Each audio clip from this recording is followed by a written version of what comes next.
have shaken the world and that has created motivation among the people towards the democratic revolutions is the French Revolution and American Revolution.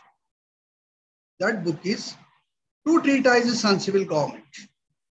Two Treatises on Civil Government is a wonderful book that John Locke has written to influence many revolutions in the world. So John Locke was a liberal thinker. He was a classical liberal thinker. And he gave more importance to liberty of the people. He's an advocate of natural rights theory, in which John Locke believed that right to life, right to liberty, right to property were the gifts of the nature. So this is how John Locke, in all his books, in all his writings, he has created an atmosphere of liberalism and democracy to flourish in Europe and elsewhere. John Locke has started his theory of social contract that man has created the state. In fact, the social contract theory itself says that state is the creation of human mind. State is not created by God. State is not created with human intervention, with divine intervention. It is created by human mind. State is an institution. It's a political institution created by a group of individuals. That's how he says, when people gathered together and made a contract among themselves, as a result of the contract, the civil society has emerged and also the government has emerged. So John Locke is a votary of liberalism, and he believed in the power of the people. And he gave limited powers to the monarch. He is against to the absolute powers of the monarch. According to John Locke, the government should have minimum powers and people should have maximum freedom. Minimum powers to the government and maximum freedom to the government, maximum freedom to the individual. So he wanted more liberty to the people, but minimum powers to the government. This is called as minimum government, limited monarchy, government by consent, popular sovereignty, political sovereignty, and various names. So John Locke is a votary of liberalism. He is considered as a classical liberal thinker. He was in 17th and 18th centuries. In all his books, an important book is Two Treatises on Civil Government.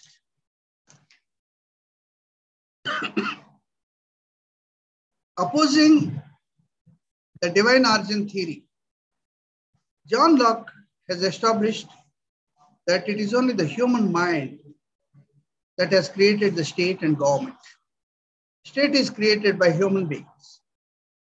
Government is created by human beings. And government and state are created by human beings, but not by God. There is no divine intervention in the process of governance, in the process of formation of government, and in the process of establishment of the state. State and government were established by human beings. It's not with the divine power or divine intervention. God has no role, according to the social contract theory, in the establishment of the state and government.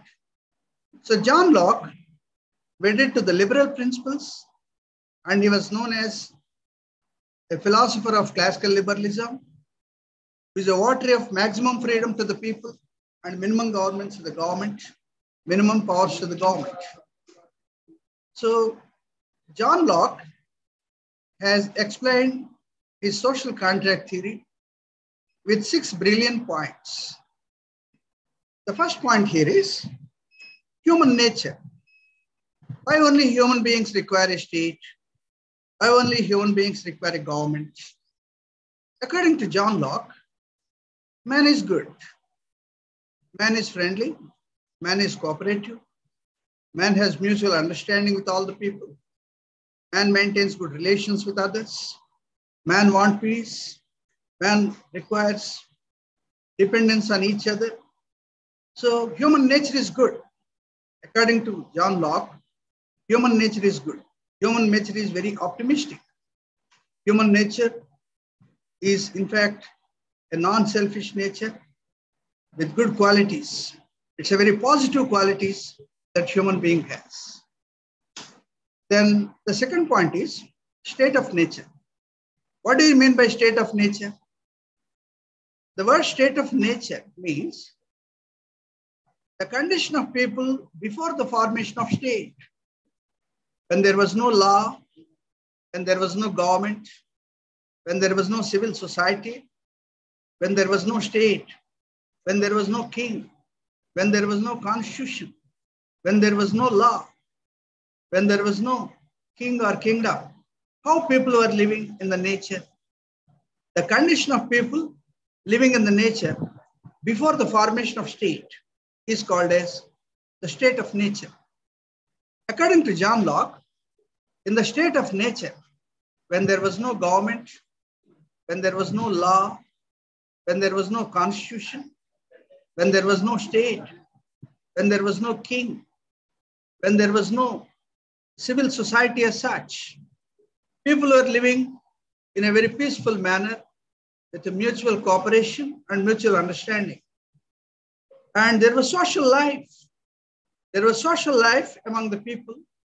People were living collectively with each other, having good relations with each other. So that's how there was a kind of social life among the people in the state of nature. So in the state of nature, people have good relations.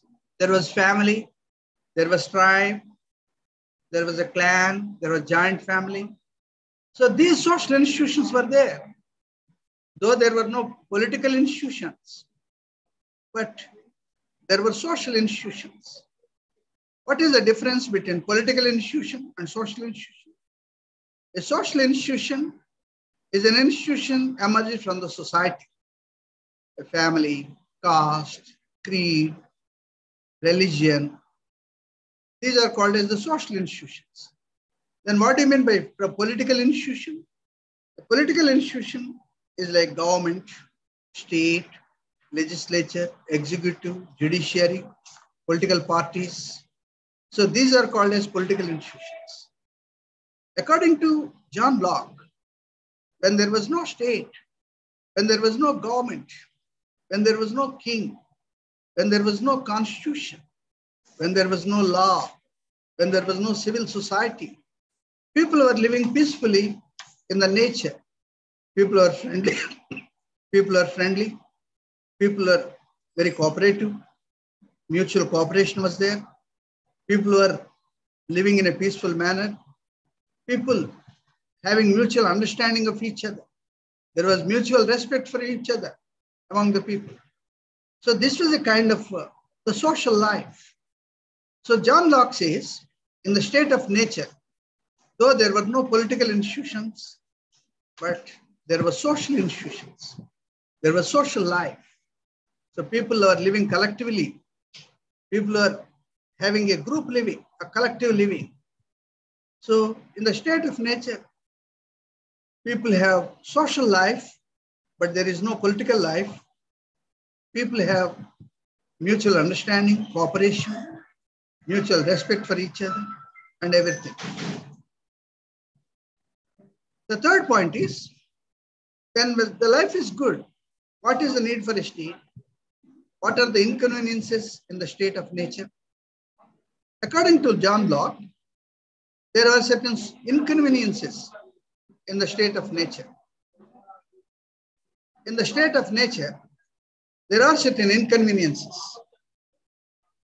What are the inconveniences in the state of nature? John Locke says, though people were good, though people were cooperative, though there was mutual understanding among the people, there were certain inconveniences in the state of nature. What is that inconvenience?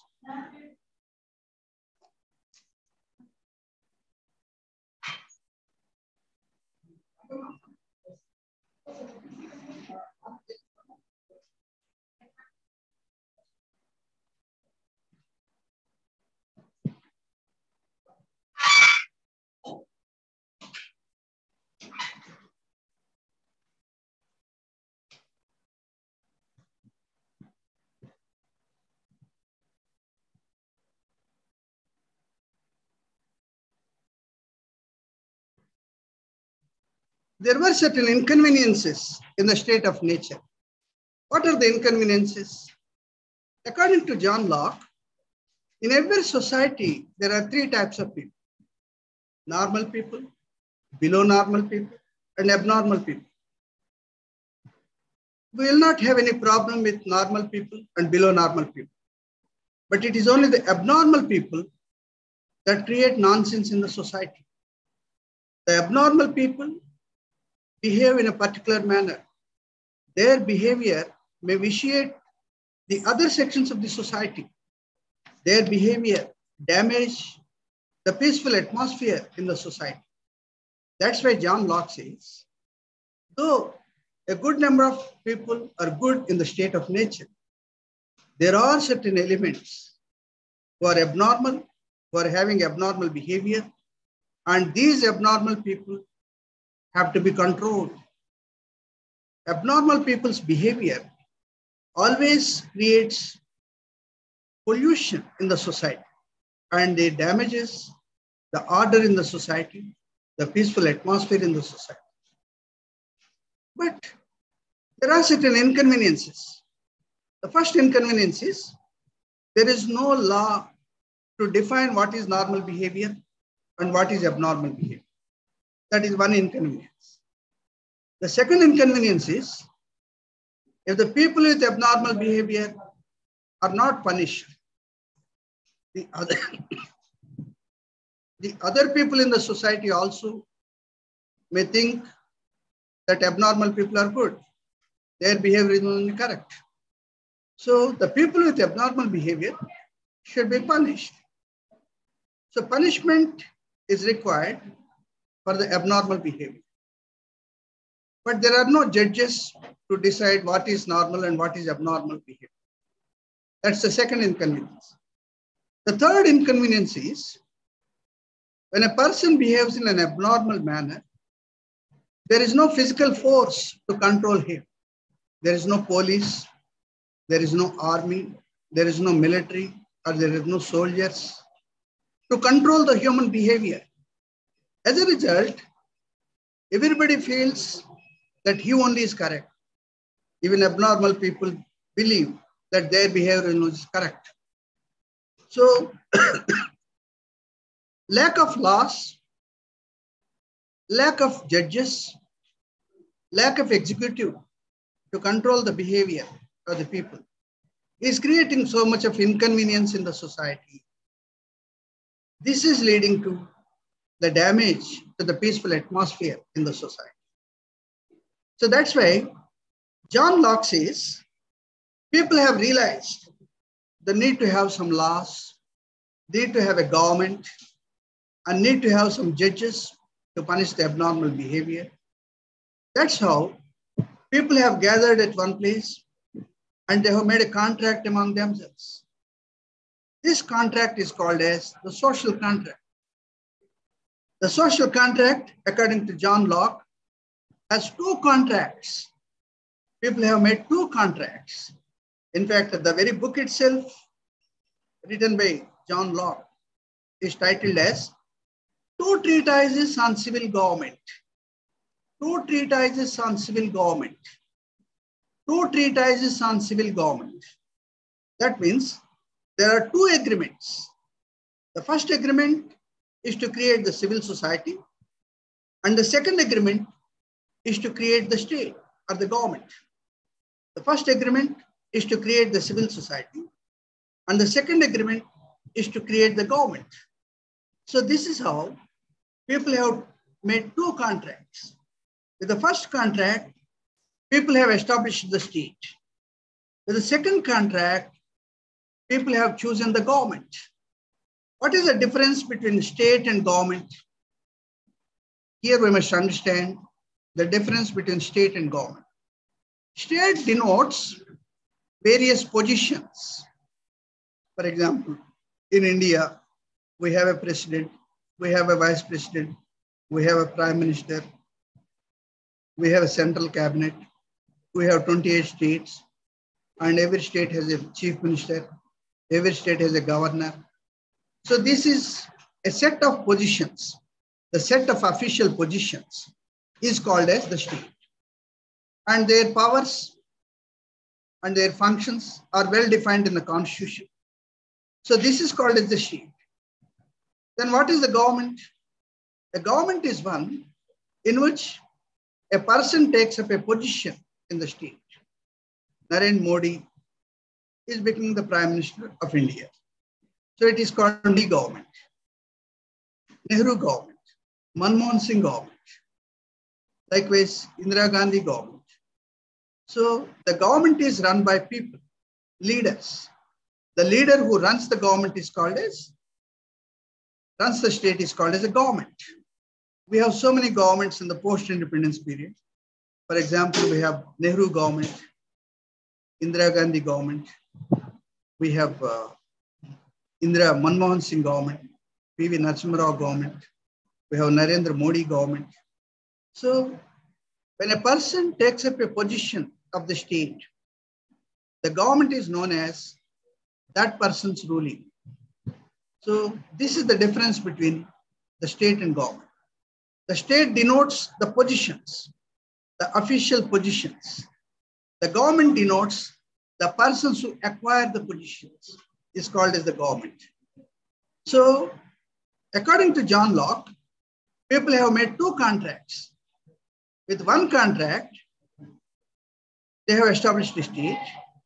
With the second contract, they have formed the government. So both the state and government are formed by people with a mutual agreement among themselves. With the first contract, they have made the state. With the second contract, they have made the government. So according to John Locke, there are two contracts. There are two agreements. That's why the very book written by what you call John Locke itself is called as Two Treatises on Civil Government. Two Treatises on Civil Government. So friends, with John Locke, we have discussed about the first point is human nature. The second point is state of nature. The third point is inconveniences in the state of nature. And the fourth point is the social contract. The social contract is a contract arrived at among the people. People have made a contract among themselves. People have come to a conclusion and they have formed the state. But people have formed two contracts. With the first contract, they have established the state. In fact, John Locke refers to the state as civil society. A civil society is called as an organized political life, according to John Locke. People have established an organized political life, and that is called as the state. With the first contract, people have established the state. With the second contract, people have established the government. So this is how there are two treatises. There are two agreements. The first agreement is for the establishment of state. And for the second agreement, the people have established the government. So there are two treatises, two agreements. This is called as two treatises on the state.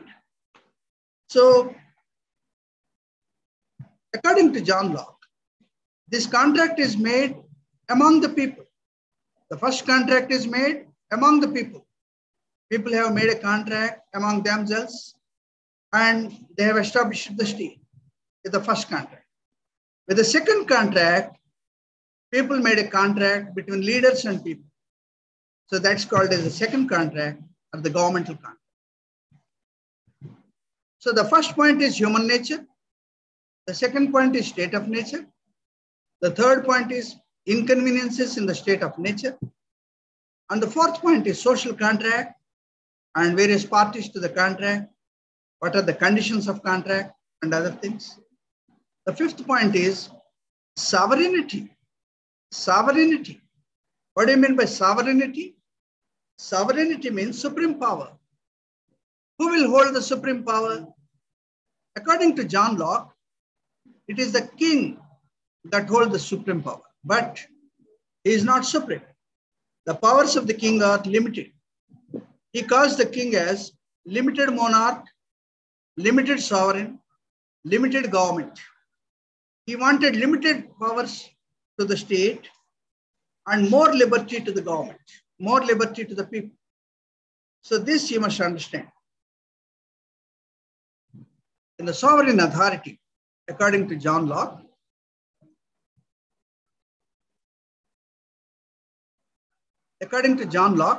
the sovereign authority has only limited powers.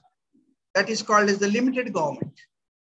And people have maximum liberty. Maximum liberty, minimum governance. Maximum liberty, minimum governance.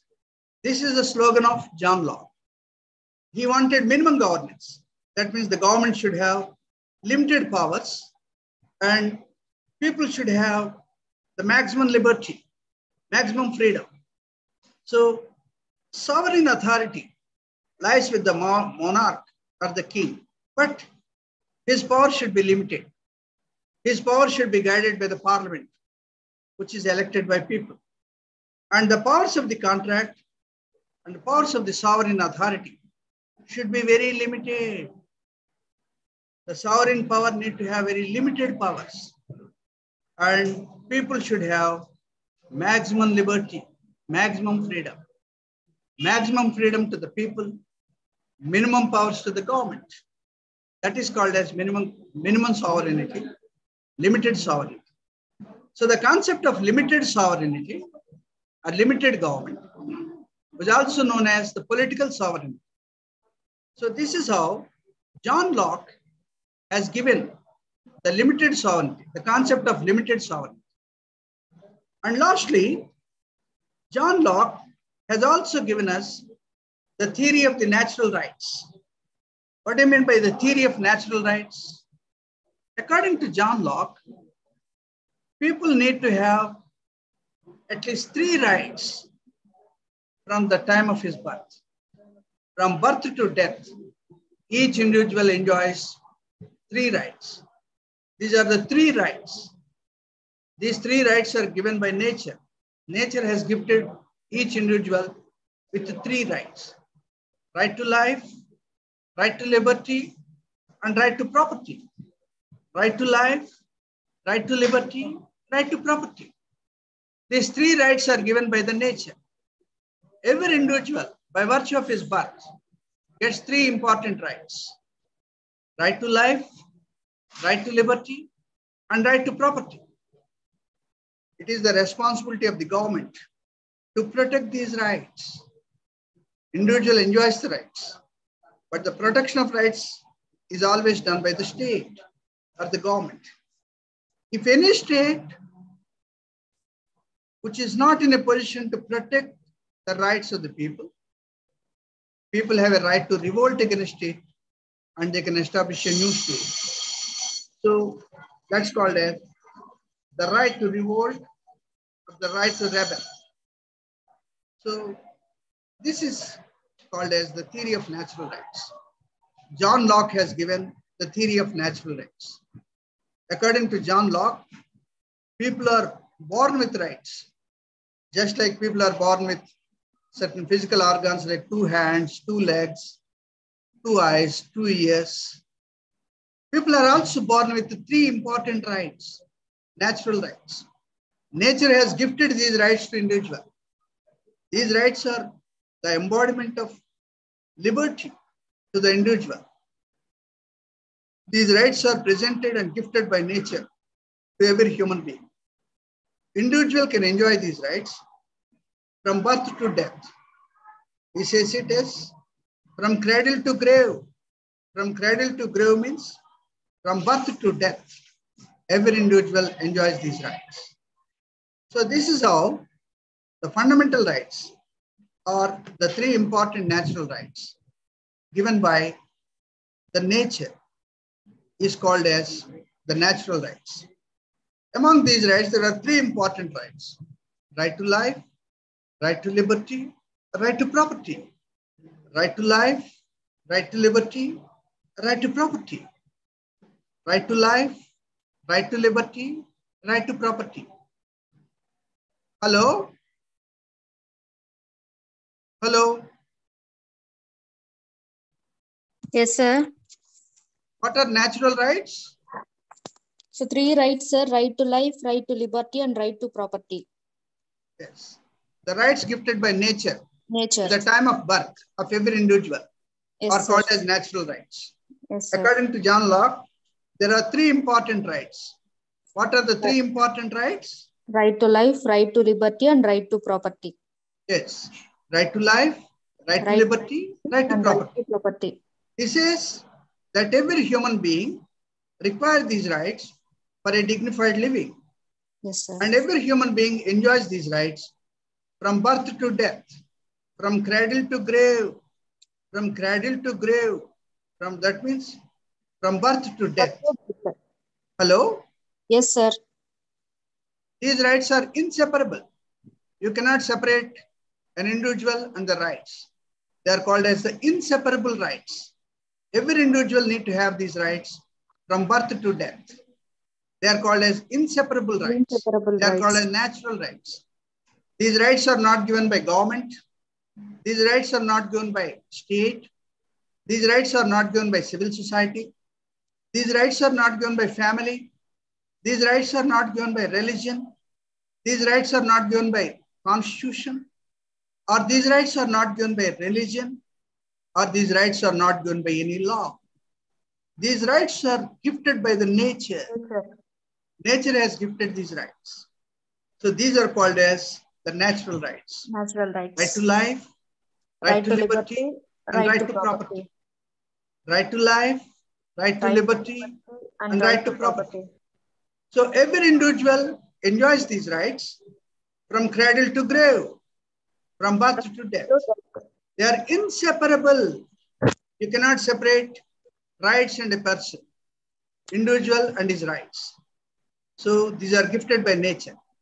As long as human being is alive, he is entitled to enjoy these three rights. So, but sometimes individual may not protect his own rights.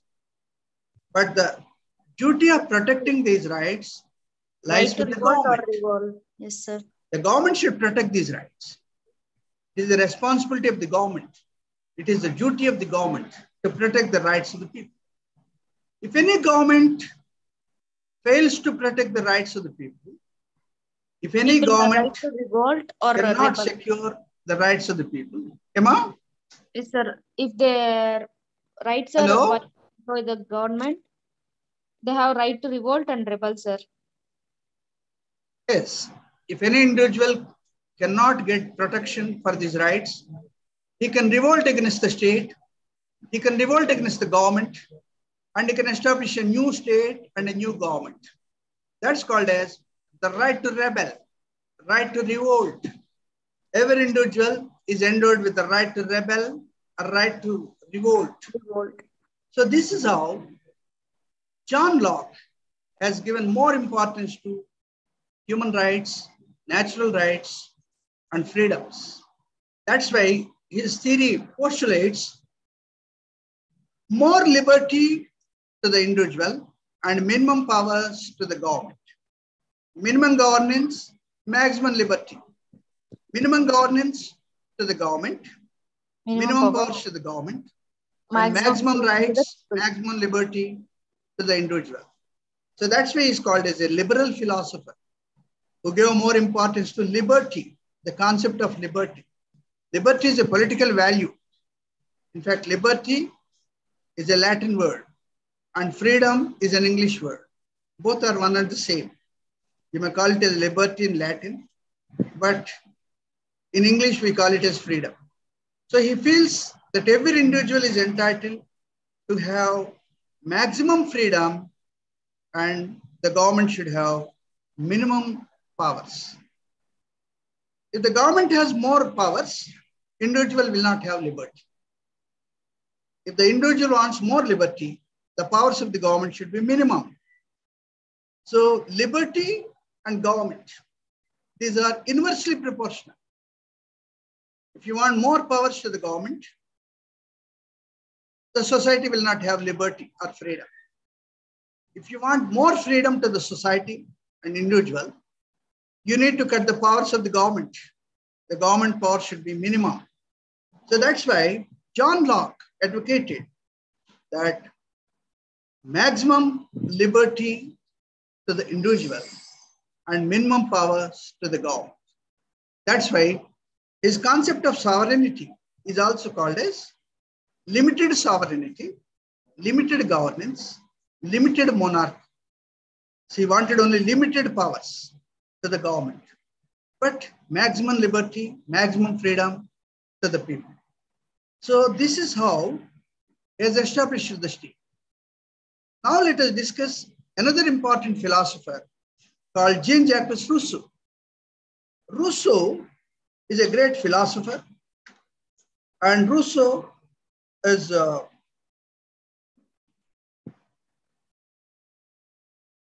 born in Switzerland.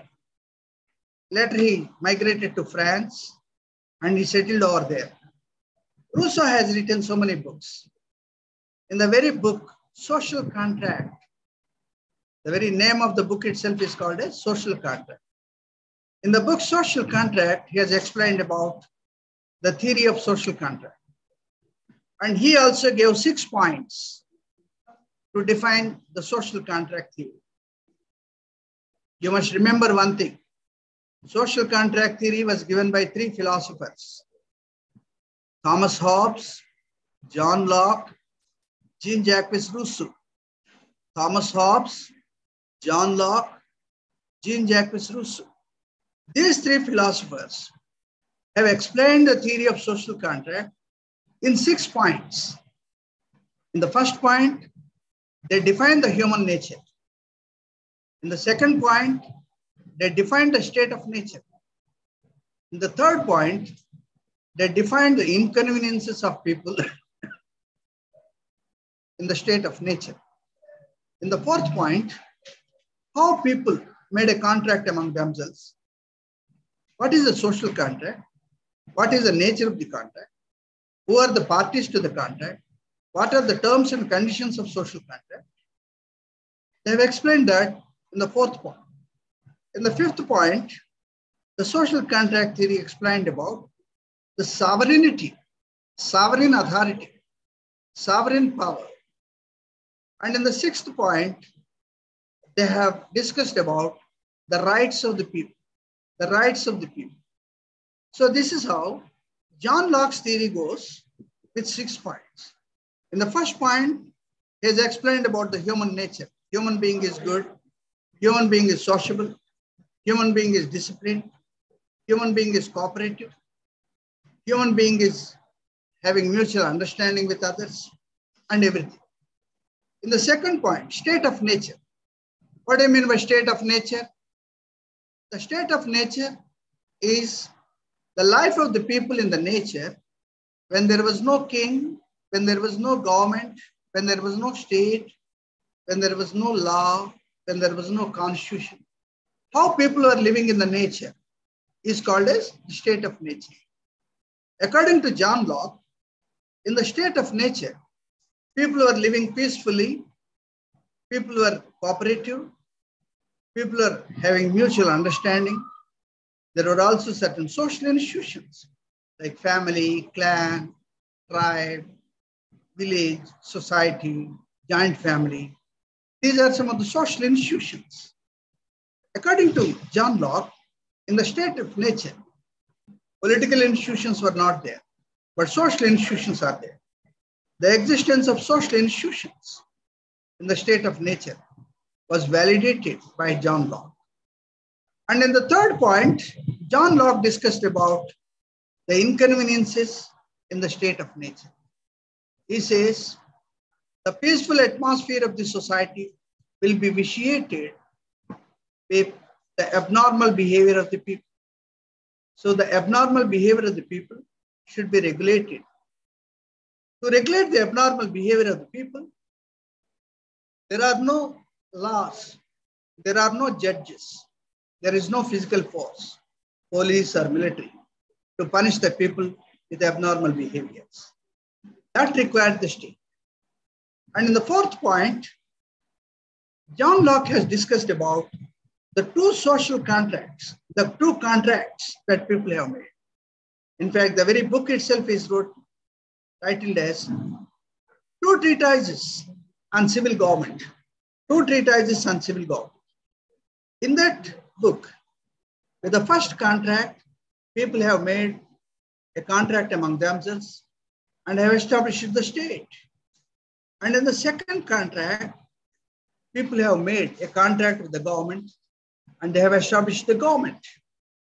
So this is how social contract was made among the people and between the people and the government. And the fourth, this is the fourth point. In the fifth point, John Locke discussed about the sovereignty. The sovereignty. What do you mean by sovereignty? Hello? Supreme power, sir. Supreme power. Who will hold the supreme power? King. According to John Locke, people will hold the supreme power. Government should have minimum power. The government should have limited powers. The king should have limited powers. Yes. That's why he calls the king as limited monarch. Limited monarch. Limited government. Limited sovereignty. Limited sovereignty. Limited monarch. Limited government. And government of the consent. So these are the names given by John Locke. He says the government should have minimum powers and people should have maximum liberty, maximum freedom. Minimum governance, maximum freedom. Maximum freedom. Minimum governance and maximum freedom. This is the slogan of John Locke. John Locke. Yeah. So the sovereign authority has only limited powers. In the sixth point, John Locke says, people are endowed with three rights. This is called natural rights theory. The sixth point explains the rights of the people. According to John Locke, people are endowed with three important rights. Right to life, right to liberty, right to property. These are the three important rights. These three rights were presented or gifted by the nature to all the people at the time of birth. So, individual is entitled to have these rights from cradle to grave. From cradle to grave, from birth every to death. individual is entitled to have the same rights. These rights are inseparable rights. You cannot separate an individual and his rights. They are inseparable rights, but it is the responsibility of the government to protect the rights of the people. When the government cannot protect the rights of the people, people have a right to revolt. Revolt or right to rebel. That's called as right to rebel. Or right to revolt. Yes, sir. So this is the theory given by John Locke. And in the same fashion, Jean-Jacques Rousseau has also given the theory of social contract. In fact, the very book written by Rousseau itself is titled as Social Contract. The very name of the book itself is called Social Contract. In his great book, Social Contract, Rousseau has explained about the formation of the state and formation of the government. He also starts with human nature. What is human nature? According to Rousseau, human being is good. Human being is innocent. Human being always practices justice. Human being does not know that he is good. He is very innocent. Human being is innocent. Human being is good. Human being is well-mannered. Human being does not harm to any person. Human being is good, but he doesn't know that he is good. So that's the first point.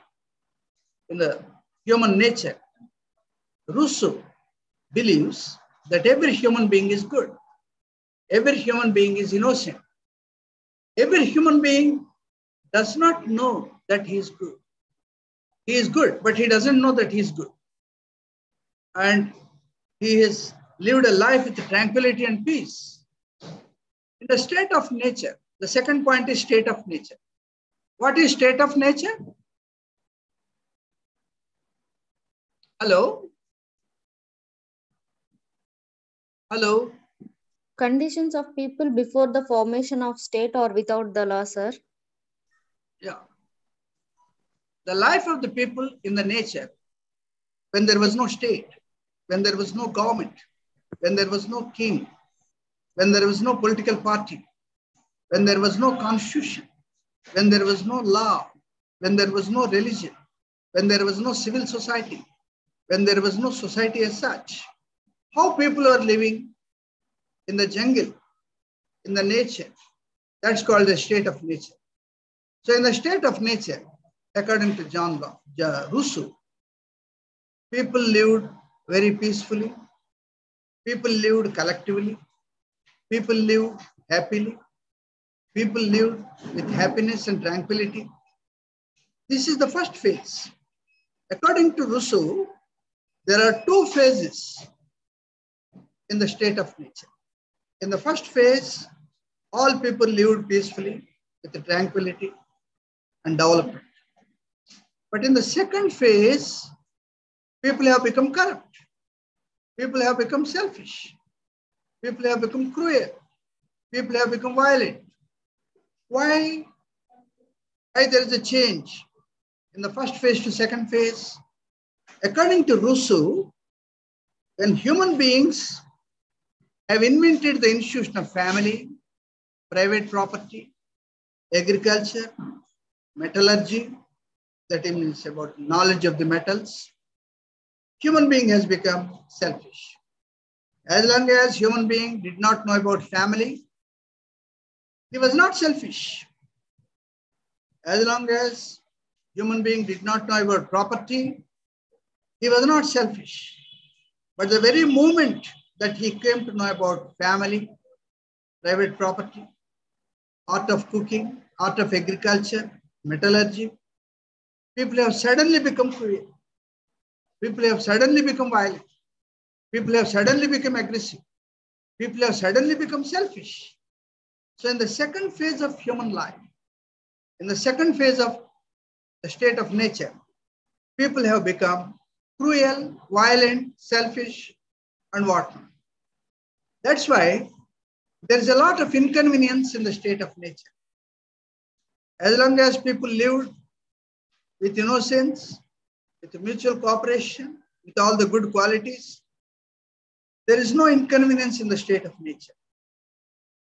When people started private property, family, agriculture, and metallurgy, there are differences, there are conflicts, there is violence, there is cruelty in the state of nature. That's why a contract is required.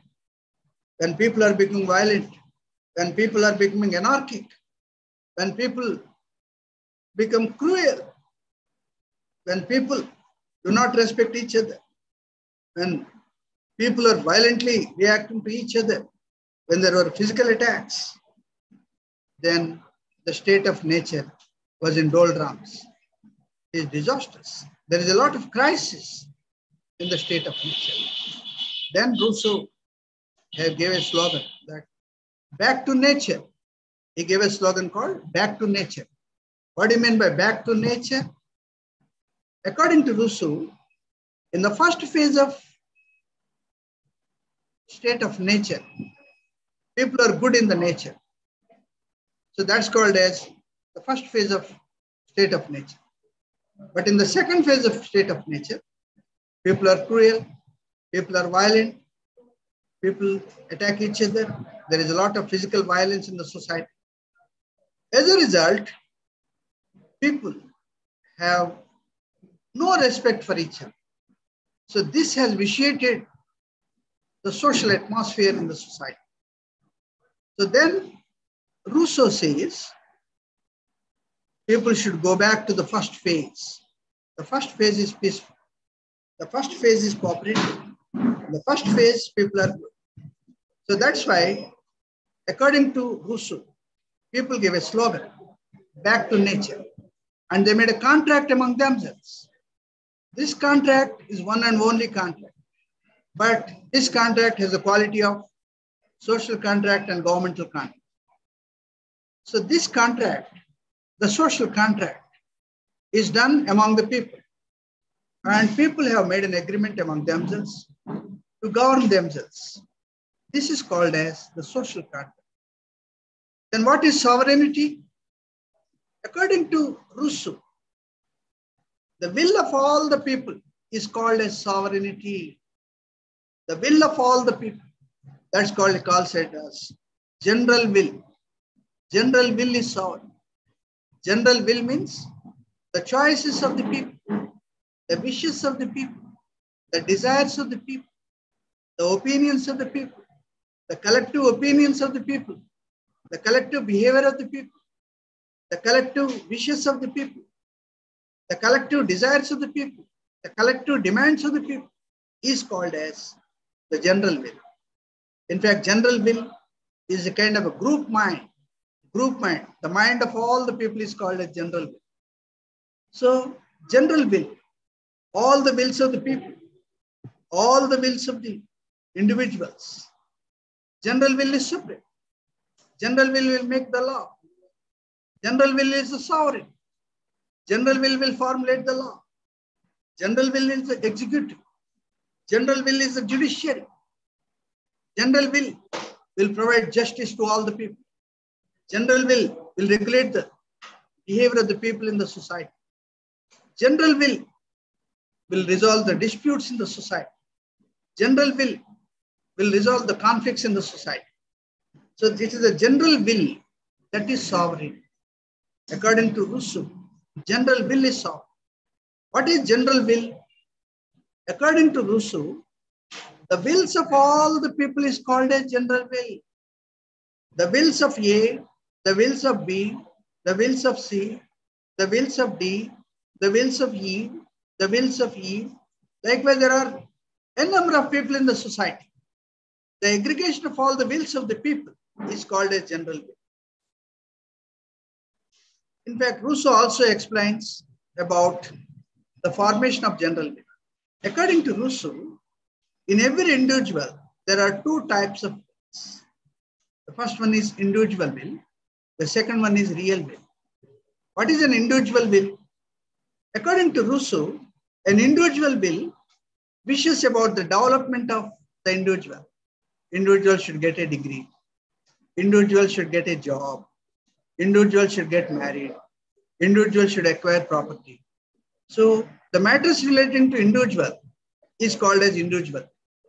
There is nothing wrong for every individual to aspire for a good life with the help of individual will. But in every human being, besides individual will, there is also another will called real will. Real will is the wish of the people, wish of the individual about the society. My society needs people with good manners. My society needs education. Our colony needs a school. Our colony needs a security. Our colony requires food grain shop. Our colony requires good connectivity. Our colony needs a good road. So this is how the person's wishes towards the colony and society is called as real will. And Rousseau says the aggregation of all the real wills of the people of the society, the real will of A plus the real will of B plus the real will of C plus the real will of D plus the real will of E plus the real will of F, and so on. A number of people are there. It is the aggregation of all the real wills of people. The aggregation of all the real wills of people is called as the general will. And general will represents the collective mind of the people, the group mind of the people. General will is separate. General will is sovereign. General will is the law. General will formulate the law. General will resolve the disputes in the society. General will also find solutions for the conflict in the society. General will prevent violence in the society. General will convert injustice into justice. General will address the injustice of the society. So general will is supreme. General will is sovereign. General will is law. So general will is called as sovereign authority. And Rousseau calls it as the popular sovereignty. The popular sovereignty. The popular sovereignty is called as the general will. According to Rousseau, all people need to have general will. The sovereign authority is called as the general will. So this is the fifth point. In the sixth point, Rousseau explains about the rights. According to Rousseau, people enjoyed natural rights before the formation of state. When people have formed the state with a mutual contract and social contract, all people have surrendered their natural rights to the general will and got back the same rights with certain limitations as civil rights. They have surrendered their natural rights and got back the rights as civil rights. What is the difference between natural rights and civil rights? In the natural rights, you may not find any restrictions or limitations. Individual can do anything in the jungle or in the forest. That's called natural right. But when the individual is living in a society, in a civil society, every right will have a duty. Every right is corresponded by his duties. The rights with the limitations, the rights with reasonable restrictions is called as the civil rights.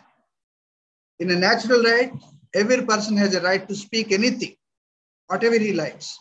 In a civil right, the right to speech is restricted by other people's rights. He should not misuse his right to speech. He should not defame others. He should not bring calamity in the society. He should not create conflict among different religious communities in the society. These are the limitations. In a civil society, when we are living in a civil society, our rights are not absolute. Our rights are limited. Our rights are guided by limited restrictions, reasonable limitations. So the rights with reasonable limitations are called as the civil rights. So this is how Rousseau has explained about social contract. Friends, in the next class, we'll be discussing about Hegel, John Stuart Mill, and Hegel. In fact, John Stuart Mill has given us the utilitarian theory, and Hegel has given us the theory of idealism. So these are the rights. Thank you, friends. Thank you.